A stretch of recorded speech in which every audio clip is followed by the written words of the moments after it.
40 का बंद हालत में, और गैस का प्रेशर छोड़ दिया है। इसके बाद फिर इसको स्टार्ट करना है। देखिए अब स्टार्ट कर दिया। अब ये ज़ीरो से भी थोड़ा सा एक आध मिनट नीचे आया हुआ है। बिल्कुल ये गैस बराबर हो गई है, ना ज़्यादा हुई है ना कम हुई है। ये सही है गैस। इतना ही प्रेशर रखा जाएगा। अभी देखते हैं कूलिंग कितना कर रहा है। ये देखें, ये 15 तो 20 मिनट लगे हैं। ये देखें पूरा ऊपर वाले खाने में बर्फ़ जमाना शुरू कर दी।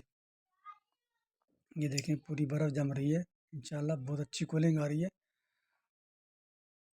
और ये देखें ये नीचे की प्लेट, और इसमें भी हल्की हल्की बर्फ़ जमना शुरू हो गई है। हल्की हल्की सी ऐसा आई हुई है। ये देखिए तो थोड़े से ये देखिए हाथ से लग रही है कैसे जम रही है। अल्लाह हाफिज़।